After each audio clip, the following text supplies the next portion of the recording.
Hey, ladies and gentlemen, Terry Martin with the Illinois Channel, and I'm joined with Jeff Berkowitz of Public Affairs TV. And we're going to be talking about some of the transition issues that we are going to be experiencing between now and the time that the Trump administration comes in. And Jeff, there's actually some breaking news on this level. This was just announced prior to us beginning the taping that Christopher Wray, who is the FBI director, is going to be officially resigning, but he's going to remain in his position just until the end of the Biden administration, and then he will resign that position. President Trump was certainly going to be replacing Christopher Wray, who Trump himself had appointed, and if he had not announced his resignation, Trump would have fired Mr. Wray, as he did James Comey before. And while we're on that topic, this is Kash Patel, who's been nominated by President Trump to take the place of Christopher Wray. And this gets right into the heart of what we're going to be talking about, and it's the Trump agenda and what all these people that Trump has picked. Jeff, I would argue that what Trump is doing is picking people who are rowing the boat that he says, this is the way we're going to go, and you better be rowing the boat with me. In his first term, Trump had a number of people who were kind of rowing at crossed purposes, and I think that experience is really why we are getting these nominees and to follow a very strong Trump agenda. Well, it's not just hypothetical and abstract. I mean, the importance here is policy is personnel. And you can say, well, Donald Trump will determine that, and these folks who he wants in his cabinet are simply automatons. But that's not the case. You know, it's not going to be just Donald Trump. So we're talking today and focusing on national security. We'll come back another time and talk about people running the economic issues. Obviously, there's some interaction, but there's an entire team. And in short, there are people in the Senate who have to approve these people. And Trump has a 53-47 Senate working margin. Okay, he can lose 3 people and have his vice president Vance basically. Yeah, we can. Yeah. Mm-hmm. So, but the point is, who are these people? Are they qualified? Will they survive the other criticisms of them? And we won't know until after January 20, since I don't think these hearings can really start until Trump is the official president. But you know, Trump is, people are saying Trump is like the de facto president already. When Notre Dame reopened this past week, who was there? Jill Biden was there, but not Joe Biden. The First Lady was there, but the real star of that show was Donald Trump, who did go to Paris for the reopening, and then he met with President Macron of France. And we've had Trump making all kinds of entreaties. He's allegedly talked to Putin and talked to Zelensky. I believe Zelensky was there, that he met him in Paris. So Trump is already on the world stage, acting in many ways as if he is already the president of the United States. Well, let's start looking at the team. At defense, Trump wants Pete Hegseth. Okay, people who watch Fox know he's a weekend anchor. He's 44 years old. Well, that's minimizing. That's Pete Hegseth there. To say he's a weekend anchor is true, but that is not the totality of what his background is or his career. So let's make sure he's a military veteran. But let's give him an overview. Before we go back to Pete in detail, who else is on that team, that national security, national defense team? Tulsi Gabbard has been ignored. Can I point out before we start, the thing that is a thread here in these nominees we're going to bring up are these people are either military veterans or they are national security experts. They've worked in the Pentagon. They have a background. So let's begin right here. We got Vance, Vice President Vance, who has been a military veteran. And then, of course, as you were saying, Tulsi Gabbard, we can bring her up. She is a former Democratic House member. She ran for president herself. She is a lieutenant colonel in the, I believe, National Guard, Hawaiian National Guard, I believe. No, now it's the U.S. Army. She switched after 17 years in the Hawaii National Guard. She switched to U.S. Army National Reserve, whatever we call it. The point, well, we And can she's come going to back be to DNI, Defense Director of National Intelligence, right? The point is, she oversees, we can start right now, she oversees 18 intel agencies. So somebody might ask, what is her experience in dealing with intel? And as far as I can tell, there is none. Well, she has obviously she has the military background. She's been deployed overseas, so she knows the inside. I mean, she was we have deployed had a number of these people who have been over the years appointed, and they didn't have a career at the Pentagon or a career in the CIA. Do we really? I don't know that. I mean, she was deployed when she was in the Hawaii National Guard in 2005, and she went to Iraq, and she was a medical specialist doing medical stuff in combat. And then 2009, she was doing military police stuff in Kuwait. She completed her basically officer candidate school training, I believe, at Alabama Military Academy in 2009.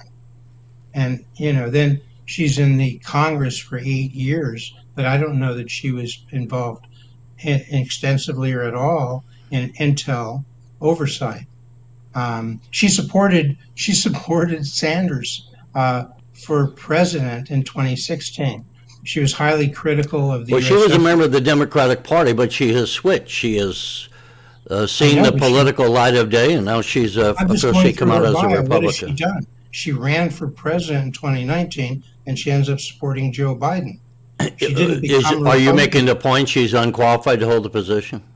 It does sound like it, Terry, to be honest. Where is her intel experience? Well, I think the question is she smart enough? I mean, it's not like going to, I've not worked in intelligence for me to judge. I try to say what I know and what I don't know.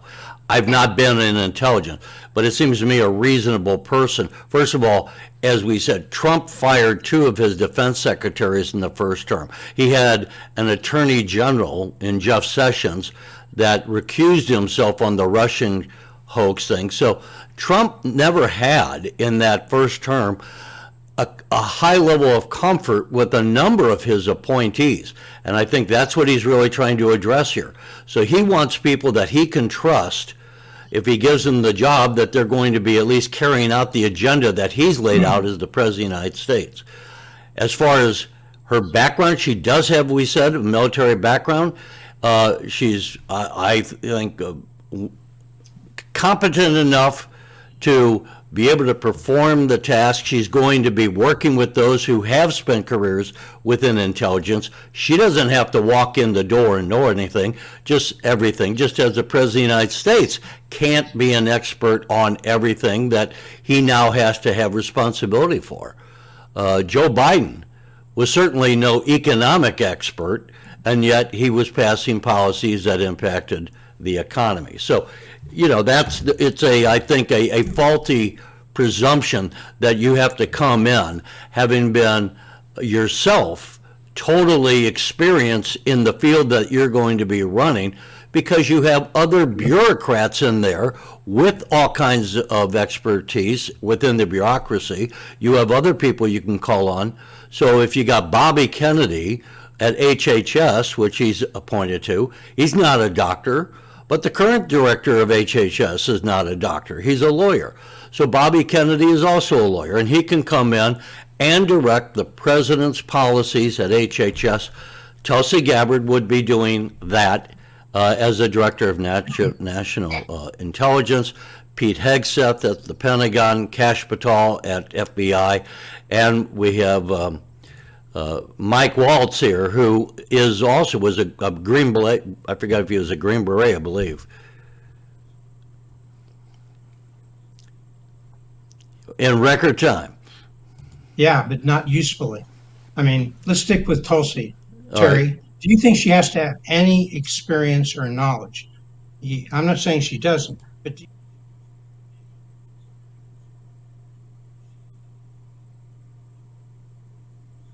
Wait a minute, just a second. Let me go ahead. Go ahead. What were you saying? do you think she has to have any experience or knowledge in Intel to oversee 18 Intel agencies? I think she I don't does. think she has to have worked in intelligence before. Okay, All of well, these departments of government have undersecretaries. And in a DNI, you're going to have a number two. You're going to have a number three. You're going to have people who are really, let's put it this way. DNI is going to have to be dealing with all kinds of the not crypto, but the scrambling of intelligence and listening devices and listening in on what the Chinese are doing, what the Russians are doing. You're not going to have a defense intelligence expert who is an expert in all that technical it's not that she's not spyware, an but you expert. have Excuse me. people that work on those departments that will bring you the intelligence, Okay, well, let's go on in a second, but and you have agents stop, in the field.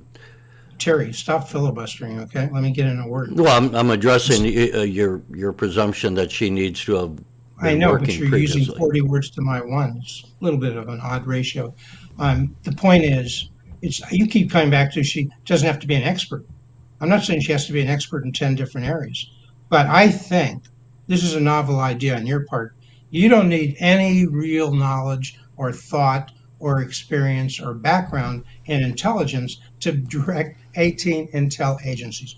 You don't need any knowledge of procurement and defense and weaponry to be the defense secretary, overseeing several million people who'd have a lot more knowledge, apparently, than Pete Hegseth in defense. You don't need to know anything about Are you national saying this is what security. I'm saying, or what are you? I'm not. Implicitly, that's what you're saying, Terry. You don't need anything. In fact, you don't No, even need a no, college hang degree. on, you're misstating my word. Look, if Tulsi Gabbard had been noted for writing a book on gardening, you would have a point. But she served in the military for years. I mean, she's In been through reserves, the, Terry, in and she's an reserves. intelligent person, Jeff. And as I've Terry, explained, no one goes into these departments and the department relies upon the number one person.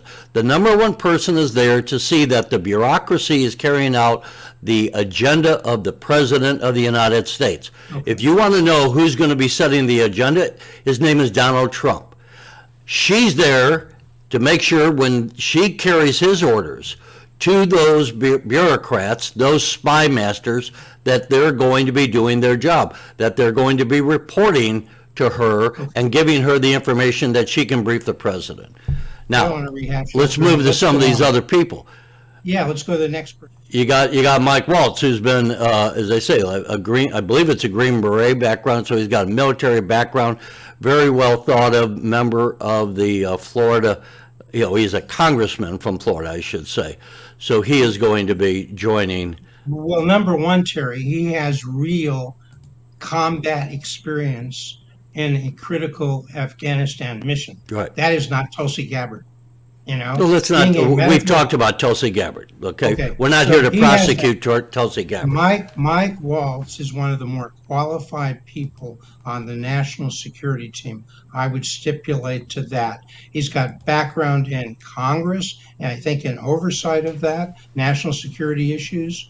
He's been a congressman, well-respected congressman for a number of years. He has extensive defense and national security experience advising who? The Secretary of Defense Gates, Secretary of Defense Rumsfeld. He worked in excuse me, the George W. excuse me. He worked in George W. Bush administration on oversight responsibilities regarding national security. So you happen to focus right now on one of the people who exemplifies the kind of experience that I'm saying others on that team lack. He's the strongest person, I would say, on the national security team in terms of his qualifications for experience. If all of these people had experience like Mike Walls, I'd be really a happy camper. But I don't think, and I don't. I'm happy to go through the advise and consent process. These people will be grilled. I hope we'll see if they know as much as you think they know to be at the head of the agency. Because Terry, you have to put people around you. Trump's not going to decide all. Have you seen the Biden cabinet, Jeff? I mean, this was, I think, the weakest cabinet in the history of the United States. Well, yes, certainly of modern times. I mean, what did Pete Buttigieg know about transportation? Forget Pete. What did their Secretary of State know? What did their National Security Advisor know? Well, they had experience, but they had all the wrong policies. So they had the wrong policies, right. Yes. I want people who have the right experience and have the right policies and can execute these things and decide things that we don't know what they're. And Jeff, by the way, you could look at on paper the resume of the Biden Treasury Secretary, who had also been the chairman of the Federal Reserve. But I think a lot of people who are in the know would say that she was a very bad Treasury Secretary. She was inarticulate in championing the policies of Biden. She said inflation was going to be transitory, not to worry about it, which was wrong. She was like Joe Biden. She was deadwood. Okay, if she ever had some smarts, they were gone. So I want experience, and I want thoughtfulness, and I want smarts. Okay. Well, but I'm just trying to draw an analogy to some of these other people. And as I say, it's not the case that you get people who have spent their entire career. When they were appointed to any number of these positions, they have not spent their, it is more the norm that you get people who are appointed who are going to be carrying out and are going to be loyal to the president. And that's why they're appointed. More so than they have personal experience. Let's look at Kash Patel, by the way. Kash Patel is going to be he's going to be in intelligence. He's going to be critical to our intelligence effort. He's going to be the head of the FBI, Jeff. Kash Patel is, if I might, Kash Patel is an American lawyer. He's a former federal prosecutor at the Department of Justice. The FBI is a part of the Department of Justice, and so Kash Patel is going to be, if he's confirmed, the new head of the FBI, a very smart guy. What's his intel experience? He was in the working in intel in the Defense Department. Working in intel in the Defense Department. Well, I hope we learn more about that when he comes up for his nomination. Okay. What is that? I'm not sure what you mean by that. What does that mean? Well, let's go to another name. Let's go to CIA Director John Ratcliffe. I don't have Ratcliffe photograph. Well, yeah, he's the CIA Director nominee. He's 60 years old. Former DNI Director. Under Trump, but he barely got through that process because of his lack of experience then. And are you saying he did a bad job as DNI Director? He was there for 6 months, Terry. It was like a coffee break, okay? We don't know what he really did, okay? I'm not sure what you're expecting here, Jeff. He's also been a longtime member of Congress who is well thought of. Yeah. Do you remember when Porter Goss was a congressman, was appointed head of the CIA? 4 years in Congress is not a long time member of Congress. I'm just saying you're making new standards for these people as if everyone else before had spent their entire career in these positions. That's, again, not the case. Most of the people before had the experience. My problem with that's not true. Well, I think that is. My problem with them, they had the wrong policies. I'm not saying Biden had a good cabinet. They didn't have the smarts. They weren't nimble in terms of thinking about these issues. And they didn't have the right policies.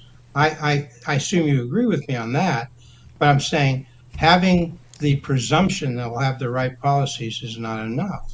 Okay, and let's spend a little time. Let's spend a little time on Department of Homeland Security, which obviously is a part of national security. Kristi Noem, 53 years old, 5 years as governor of South Dakota. She's run a family farm and a ranch. a restaurant, a hunting lodge. She's 4 years in the South Dakota House, 8 years in the U.S. Congress. I mean, she graduated from South Dakota University online during her tenure in Congress. I mean, I don't know what she knows about homeland security or protecting the homeland. I'd be willing to bet you she's going to do a much better job than Mayorkas. Well, again, What did that's Mayorkas know? that is damning with faint praise, Terry. Don't put me in the position. You and I could walk in the door to. tomorrow, be confirmed as the Homeland Security Director, and do a far better job than we got from Mayorkas in the Biden administration. Let's not set up. How about what she knows? Here's what she knows, Jeff. Yeah, We're going to close the border. Okay? We're going to close the border and cut down on fentanyl. And that's one of the major issues. And by the way, let me, on the issue of closing the border, just yesterday, Dick Durbin, head of the Judiciary Committee in the Senate, at least for now, until the new Congress, had a hearing on the deportations. We had a clip here. It's going to run about 40 seconds with Lindsey Graham asking questions of some of those witnesses. What's the largest cause of death in America for young people? Does anybody know? Mr. Arthur. Drug poisoning overdose deaths. Coming from a drug called fentanyl? That is correct, Mainly? sir. Okay, where does that drug come from? That drug, reports indicate that it's made from precursors that come from the People's Republic of China, assembled in Mexico, and largely smuggled into the United States over the Southwest. General Manner, do you consider illegal immigration a national security problem? I think it's a concern, yes. Okay, I do too. If you're trying to poison America, you're a drug cartel, your days are numbered. We're coming after you, hopefully working with Mexico.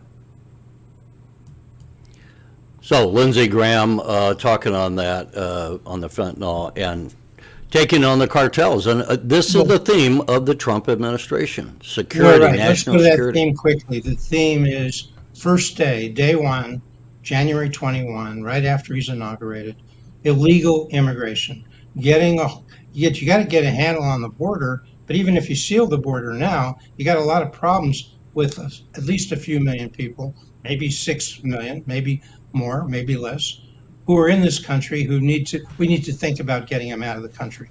We need to think about people who had criminal behavior before they were let in the country, criminal behavior after. These are not illegal immigrants who are a real plus for this country, okay? So you go to the easier cases first. These people need to be deported. You got a guy there, Tom Homan, who does have the extensive experience, decades of work. I would agree with you on that. Tom Homan has spent his entire career, great preponderance, on the border issues, and so he will be a perfect border czar. And so I think something we miss, to your point, you're trying to allude to these people being weak because they don't have the depth. This is a team. And that's the other thing I think it's critical for the viewers to look at. These are not an ad hoc group where President Trump was just throwing darts at the wall. He's put together a team, a national security team that is going to be far stronger on national security than what we certainly saw in the first Trump administration, and stronger than, obviously, than what we saw in the Biden administration. Lindsey Graham just said one word, China. What is the focus of this team on national security? Yes, there's the axis of evil that is the threat to this country, China, Russia, Iran, North Korea. But who's leading that? Who's our main threat? And I'm not xenophobic. The main threat internationally is China. And what's China doing is attacking us and killing Americans with fentanyl coming in across the border. Now, they're also threatening Taiwan because they want to have Taiwan, China, mainland China, run by the communists, wants to have Taiwan back, which they lost in the Civil War because the nationalist Chinese back in 1949 fled the mainland, took over Taiwan, and the United States has been protecting Taiwan ever since. So that has remained since we reestablished relationships with mainland China, with communist China, remained a You thorn might- in the side of the communist Chinese. Terry, you might remember Henry Kissinger and Dick Nixon did some more damage when they easily recognized Red China and thought this was going to be a boon for this country. We've had 50 years of downhill for this country of ignoring This country being the United States, you mean? yeah, ignoring the threat, saying, "Come on in, folks, steal our effing intellectual property. We don't care." Well, that's not Come what to they the said. universities." Well, that's where it led. That's where those policies led. They had little foresight. I remember when they were drinking and toasting Red China. Okay, it was all. Well, gonna be one- they were toasting, when Nixon was in China, they were toasting the reestablishment of relations. They weren't Yeah, wasn't toasting that wonderful? the system. Yeah. They were not, Nixon never toasted the system of Red China. You can't overstate this. Okay, but go to it now, Terry. Go to it now. What are the things we've done wrong that we have to start getting right? I would We kick know- China out of the world, the WHO. Well, I would get the hell out of the WHO. They've done so much damage. Our And following the we WHO. cannot continue to be treating them as if they are a developing nation, and giving them breaks. And I tell you, here's something that most people, I like to invest in the stock market. Jeff, the American companies on the New York Stock Exchange are very regulated. You have to report your earnings quarterly, every 3 months. Do you know that we have Chinese companies being traded on the New York Stock Exchange that do not have to go along with the same regulations that apply to American companies? This is ridiculous. That's But one it- thing that ought to be addressed immediately. Okay, so it's back to national security. An important element of national security is our intellectual property that relates to our military arms. We have to And protect our commercial, and and our destroy that. commercial trades. Absolutely, that a commercial as well. So, who is our threat? I've just said China. They're talking about publicly. China has said to, Xi said to his military, you should be ready for a war in 2027. That's just 2 years away. Right. 2 years away. It is clear when we look at the hearings going on in Congress now on procurement, we don't have the right arms to combat China. And they say we might do well for day 1, day 7, but not I think that's overstating. We don't have the right arms to combat them. I think the hearing that the Illinois Channel has on our website, it was hours long. But what they want to do is develop, as we've seen with drones, and look at the Ukrainians now are destroying Russian tanks with drones, so that we need to have a meaner, leaner, faster development of weapons in our arsenal to combat China going forward. So I think that it's an important point. I'll quote them, Terry. Watch the hour you very nicely put on the Illinois Channel, because they say, those people testifying, and they know way more about this than I do, they say, look, our defense has a few very nice, elegant systems, but we don't have the industrial state to replicate them quickly. We can't scale up quickly. So we have to have things that can be reproduced and replicated quickly.